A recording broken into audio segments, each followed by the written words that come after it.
जय श्री कृष्णा एवरीवन। आज अपन पढ़ेंगे शब्द विचार।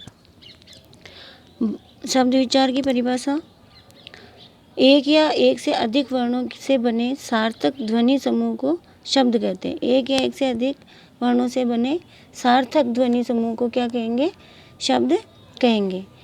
भाषा की सबसे छोटी सार्थक इकाई पूछा जाता है तो शब्द होती है। भाषा की सबसे छोटी इकाई पूछा जाता है तो वर्ण होती है, जबकि भाषा की सबसे छोटी सार्थक इकाई क्या होती है? शब्द होती है।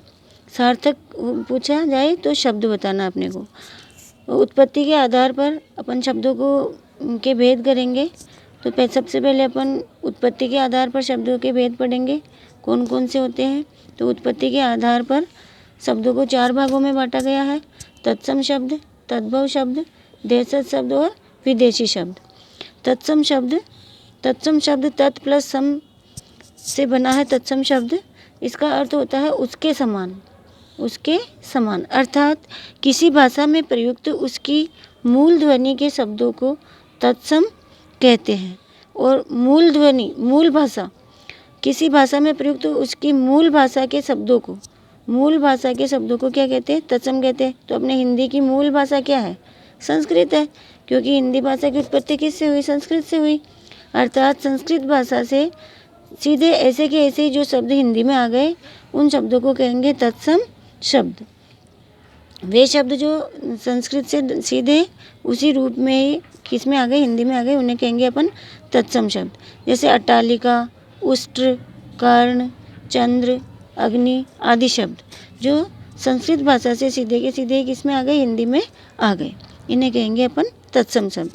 अब तद्भव शब्द संस्कृत भाषा के वे शब्द जिनका हिंदी रूप परिवर्तन करके उच्चारण की सुविधा के अनुसार प्रयुक्त किया जाने लगा, उन्हें तद्भव शब्द कहते हैं।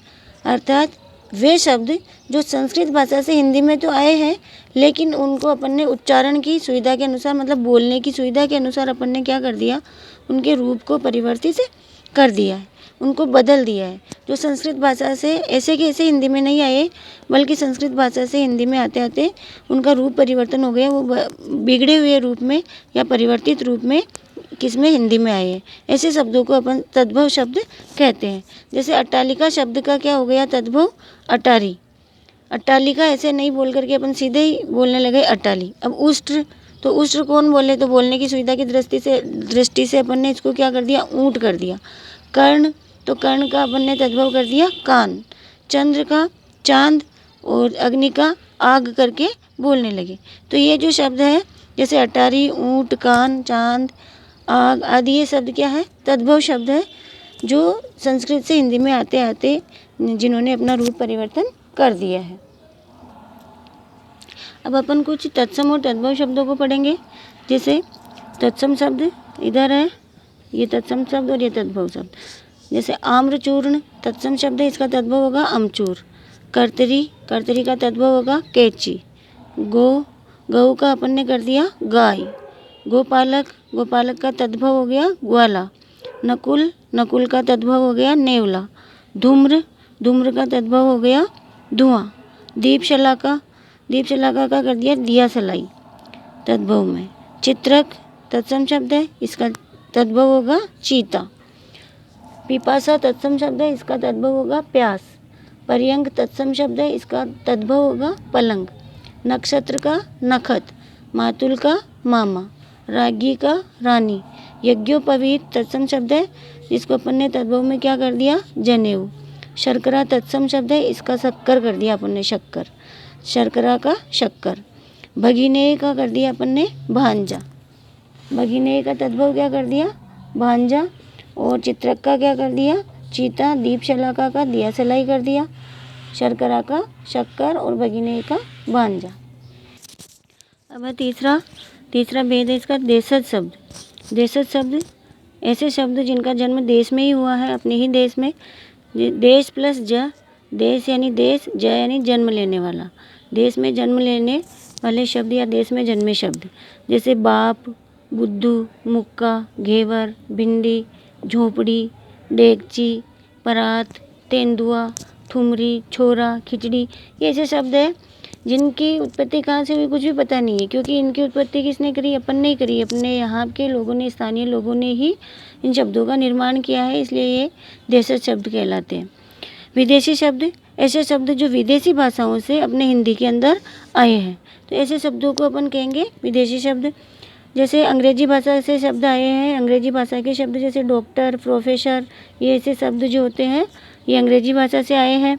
जापानी भाषा के शब्द जैसे रिक्शा, सायोनारा, सायोनारा शब्द का अर्थ होता है अलविदा, ये शब्द कहाँ से आए? जापानी भाषा के। रूसी भाषा के शब्द जैसे जार, स्पुतनिक, सोवियत, ये शब्द। डच भाषा के शब्द जैसे तुरूप, बम, ऐसे जो शब्द हैं ये किस भाषा के हैं? डच भाषा के। चीनी भाषा के शब्द जैसे चाय, चीनी, चीकू, चाउमीन, लीची, ये शब्द जो है किस भाषा के हैं? चीनी भाषा के। अब फ्रेंच भाषा के या फ्रांसीसी भाषा के शब्द हैं जैसे कर्फ्यू, पिकनिक, बादाम, लैंप, ये सब किस भाषा के हैं? फ्रेंच या फ्रांसीसी भाषा के शब्द हैं जो कि अपने हिंदी में प्रयोग में लिए जाते हैं, हिंदी में भी चलते हैं। पुर्तगाली भाषा के शब्द जैसे अलमारी, आलपिन, इस्पात, ये सारे शब्द जो है विदेशी भाषाओं के शब्द हैं जो कि अपने हिंदी में प्रयोग में लिए जाते हैं, इसलिए इन्हें कहते हैं विदेशी शब्द। अब अपन पढ़ेंगे व्युत्पत्ति या रचना या फिर बनावट के आधार पर शब्दों के भेद पढ़ेंगे अपन। व्युत्पत्ति के आधार पर भी, रचना के आधार पर भी कहते हैं इसे, और बनावट के आधार पर भी इसी को कहते हैं। व्युत्पत्ति, रचना और बनावट के आधार पर शब्दों को 3 भागों में बांटा गया है: रूढ़ शब्द, यौगिक शब्द और योग रूढ़ शब्द। रूढ़ शब्द वे शब्द जो किसी व्यक्ति, वस्तु, स्थान या प्राणी के लिए वर्षों से प्रयुक्त होने के कारण, बहुत प्राचीन काल से प्रयुक्त होने के कारण विशिष्ट अर्थ में प्रयुक्त हो गए हैं, उन्हें रूढ़ शब्द कहते हैं या वे रूढ़ शब्द कहलाते हैं। जैसे दूध, गाय, रोटी, पेड़, दीपक, आकाश, धूप, नदी, ये क्या है? रूढ़ शब्द है। ये रूढ़ हो गए इनके लिए। जैसे अपन को गाय का नाम लेते हैं, अपन समझ जाएंगे कि गाय कौन सी होती है। रोटी कहते हैं, अपन समझ जाएंगे रोटी कौन सी होती है। पेड़, जैसे अपन सबको पता है पेड़ कौन से होते हैं। जैसे सूर्य के लिए अपन सूर्य ही कहेंगे, चंद्रमा नहीं कह सकते हैं। जैसे आकाश है तो आकाश को अपन आकाश ही कहेंगे। इस तरह से ऐसे शब्द जो वर्षों से बोलते आ रहे हैं और ये इनके लिए रूढ़ हो गए हैं, इसलिए इनको क्या कहेंगे? रूढ़ शब्द कहेंगे। अब इसके बाद में आते हैं यौगिक शब्द। यौगिक शब्द वे शब्द जो 2 या 2 से अधिक शब्दों के योग से बनते हैं, मतलब जोड़ने से बनते हैं। 2 अलग अलग शब्दों को जोड़ने से ये शब्द बनते हैं, इन्हें यौगिक शब्द कहते हैं। जैसे विद्यालय, विद्या प्लस आलय, यहाँ पे क्या हुआ? दीर्घ संधि हो गई, विद्या प्लस आलय, और ये शब्द बन गया विद्यालय। जैसे प्रतिदिन, इसमें प्रति क्या लग गया? उपसर्ग लग गया, और प्रति प्लस दिन, प्रतिदिन। इसमें दूध वाला, दूध प्लस वाला, वाला क्या लग गया? प्रत्यय लग गया। तो ऐसे संधि से, उपसर्ग से, प्रत्यय से, किसी के भी जोड़ने से 2 शब्दों के योग से, जैसे दूध अलग शब्द है, वाला अलग शब्द है, जैसे राष्ट्र अलग शब्द है और पति अलग शब्द है, तो राष्ट्रपति, दोनों को मिलाकर के शब्द बन गया राष्ट्रपति। तो 2 शब्दों के योग से बनने के कारण इन शब्दों को यौगिक शब्द कहा जाता है। अब है योग रूढ़ शब्द। योग रूढ़ शब्द में वे शब्द आते हैं जो 2 अलग अलग शब्दों के योग से भी बनते हैं, लेकिन किसी विशेष और तीसरे अर्थ के लिए भी रूढ़ हो जाते हैं। ऐसे शब्दों को योग रूढ़ शब्द कहते हैं, जो कि यौगिक भी होते हैं और रूढ़ भी होते हैं। यौगिक भी होते हैं ये, और किसी विशेष अर्थ के लिए भी प्रयुक्त हो जाते हैं, रूढ़ हो जाते हैं, इसलिए इनको क्या कहते हैं? योग रूढ़ शब्द कहते हैं।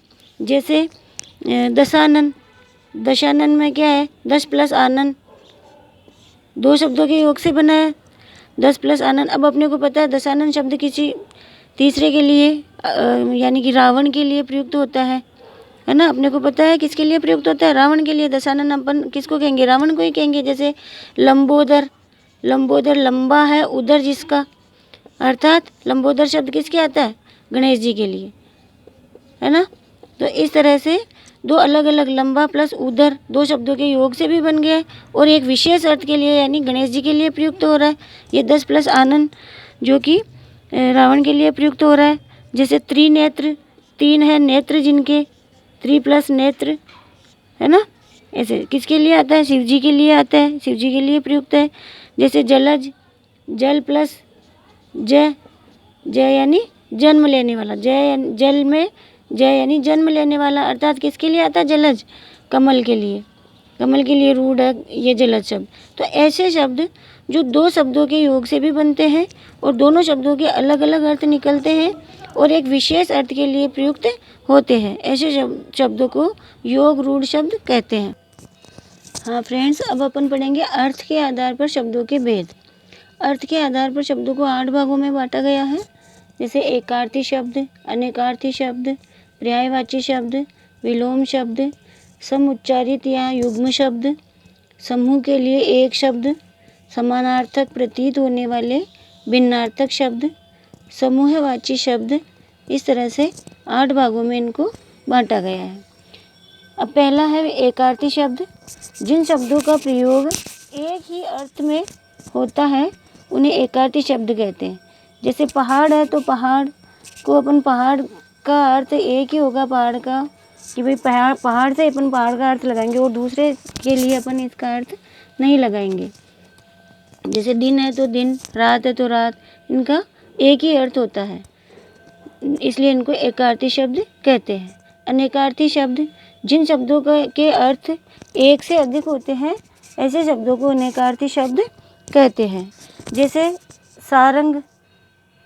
सारंग है, अर्क है, अवधि है, अमृत है, ऐसे शब्दों के एक से अधिक अर्थ होते हैं। जैसे सारंग शब्द है तो सारंग का अर्थ एक राग भी होता है, सारंग एक राग को भी कहते हैं, सारंग मोर को भी कहते हैं, सारंग सर्प को भी कहते हैं, सारंग यानी बादल भी होता है, सारंग यानी हिरण भी होता है, सारंग यानी पानी भी होता है, सारंग सिंह को भी कहते हैं, कामदेव को भी कहते हैं, भोरे को भी कहते हैं, कमल को भी कहते हैं। सारंग बहुत से के लिए सारंग शब्द का प्रयोग होता है, इसलिए ये किस में आएगा? अनेक अर्थों के लिए प्रयुक्त होने के कारण ये अनेकार्थी शब्द में आएगा। जैसे अर्क शब्द है तो अब देखो अर्क शब्द के भी बहुत सारे होते हैं। अर्क रस को भी कहते हैं, अर्क सूर्य को भी कहते हैं, और आकड़े का जो पौधा होता है, आग का पौधा, उसे को भी अर्क कहते हैं, इंद्र को भी अर्क कहते हैं, है ना। इस तरह से बहुत सारी चीज़ों को क्या कहते हैं? अर्क कहते हैं। इसलिए बहुत सारे अर्थ होने के कारण ये अनेकार्थी शब्द में आया। अब जैसे अवधि है तो अवधि यानी सीमा भी होती है, अवधि एक निर्धारित समय भी होता है, एक कालखंड को भी अवधि कहते हैं।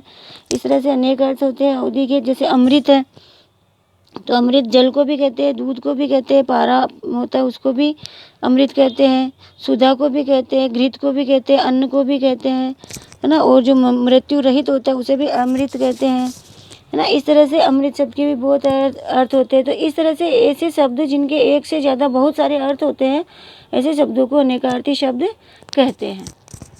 तो फ्रेंड्स, आज अपन इतना ही पढ़ेंगे और कल अपन जो बाकी बच्चे हैं इसके ये पढ़ेंगे भेदों के। और इसके अलावा अपन एक बहुत ही इंटरेस्टिंग टॉपिक जो पढ़ेंगे विकारी शब्द, और विकारी शब्दों में अपन पढ़ेंगे संज्ञा। तो कल अपन संज्ञा पढ़ेंगे और ये जो बचे हुए इसके है पॉइंट ये पढ़ेंगे अपन। अर्थ के आधार पर शब्दों के जो भेद बचे हुए हैं, जैसे पर्यायवाची, विलोम शब्द, समुच्चारित शब्द, ये समूह के लिए एक शब्द, ये वाले पढ़ेंगे। इनके बाद में अपन पढ़ेंगे संज्ञा। तो ठीक है, अब अपन कल पढ़ेंगे। जय श्री कृष्णा, धन्यवाद, जय हिंद।